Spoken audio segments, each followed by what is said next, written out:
NASA has a problem with its rockets, a big f***ing problem. A single engine of the SLS rocket is more expensive than an entire Falcon Heavy, an engine that was already built 20 years ago, that has already flown with the space shuttle, that was already waiting in a warehouse. How is this possible? The rocket that we sent to the moon 55 years ago was developed from scratch in only 5 years. 5. And it was cheaper and more capable than the current moon rocket, which is made of already existing parts and that took decades just to mount it. Did NASA forget how to build rockets? Or what? They have the most intelligent people on the planet, all the resources they want, and the support of all the people in the world. Then how are they so bad? I spent much time analyzing this question, so let's have a look at the evolution of NASA and see how the most innovative and best government agency that has ever existed turned into a machine of inefficient spending and poor rocket building. If we want to understand how we got here, we need to see first where we came from, and as you probably expect, the NASA adventure began with the first space race, more specifically in 1968. This was only 3 years before the first American human spaceflight and 11 years before the moon landing, so we can easily see that they used to work way faster than they do now. In just 10 years, they went from modifying intercontinental ballistic missiles so they could launch the first satellites into space, to designing, building and operating the Saturn V, the biggest and most powerful rocket that ever existed, and even by today's standards, it would be the most capable rocket to reach orbit. And they did this and a whole lot of other new developments in just 10 years. Just to put things into perspective, Boeing, the same company that participated in the construction of the Saturn V, has taken 14 years to develop the Starliner capsule, with way more advanced technology and way more knowledge than they had back then. But we'll analyze this case in detail later in the video. Let's go back to the early NASA days. In just 3 years since the birth of NASA, they were sending Alan Shepard to space for the first time. This mission was probably accelerated by the fact that the Soviets had already sent Yuri Gagarin, and the US didn't want to be much further behind on the space race. But in any case, they sent him to space and returned without any issue. After him, they sent Grissom, Glenn and Carpenter, and after that, Kennedy gave one of the most famous speeches in history. We choose to go to the moon in this decade and do the other things, not because they are easy, but because they are hard.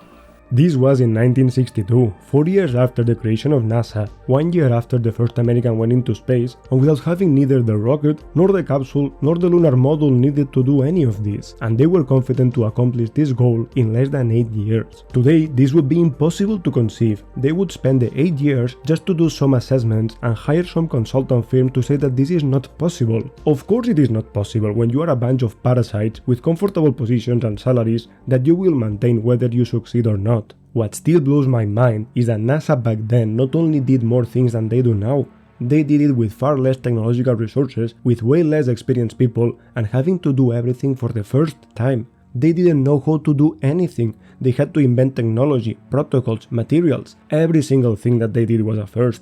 And they managed to do it far better than they do now with more than 60 years of experience. When they sent Shepard into space, the doctors had concerns about everything. They thought the astronauts might not be able to see in zero gravity because of the fluids in their eyes. They were worried about every single thing because they had never done anything similar before. During the Gemini missions, when they were doing the first spacewalks, the astronauts were exhausted and they could not get the missions done because they had no clue that moving in zero gravity was so hard. Gene Cernan, the last man that stepped on the moon, almost blacked out during his first spacewalk, and he was only trying to get to the other side of the capsule. It wasn't until Buzz Aldrin, who apart from a genius physicist was also an experienced underwater diver, did his spacewalk, that NASA was able to learn how to properly move in space and what tools they needed to make it easier for the astronauts. How could they do all of this for the first time, with all the uncertainty that they had and with a bunch of recently graduated people, and now, with way more resources and experienced people, they are not able to do anything close to that. The average age in the Apollo mission's control room was 28 years old. The oldest person in the room was Gene Kranz, who was 36 when they landed on the moon in 1969. They got a bunch of young and motivated people and they gave them a purpose and an incredible goal.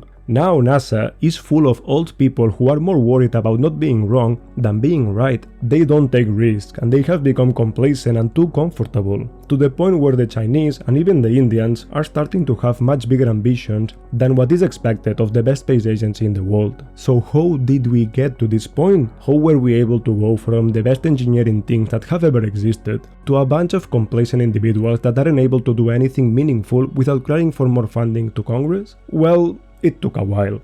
but I think we can all agree that everything started to fumble with the space shuttle. It's obvious that they could not maintain the pace of the Apollo era, as they were spending around 4% of the federal budget, so they decided to go for a more sustainable approach. And what better approach than a reusable rocket, right? What could go wrong?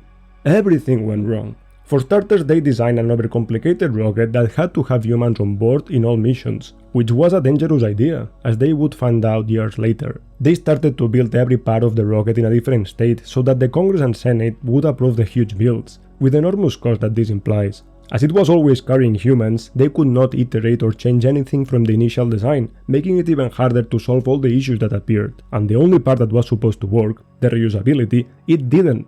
Even though it was reusable on paper, the amount of work that it required made it more expensive than building the rocket every time from scratch. With the Space Shuttle, NASA began to become what it is today, an agency more focused on maintaining their high-paid jobs than doing new science and exploration. The main contractors of the space agency started to group into massive companies that were more worried about lobbying and not losing money than providing a good service and innovating technology. The early days of NASA demonstrated that when necessity calls, they knew how to deliver the best technology that they could, but when the only purpose is to maintain high-paid jobs and huge budgets, they became the same as any other government agency, a huge waste of taxpayer money with the excuse that they are the only ones capable of providing these services. The peak of this behavior was reflected in the cost-plus contracts, a type of agreement where any over-budget expense and any delay was fully paid and with a fixed amount of benefit on top. That incentivized contractors to be as late as possible, to try to deliver the biggest and most complicated products, and to spend as much money as they could, as the bill was always paid by the taxpayer that had nothing to say about it, regardless of the outcome. That's how NASA became a shadow of what it was, an agency that nowadays has trouble just to maintain their missions, and it is always begging for more funding or having to cut the amount of science and progress that they deliver.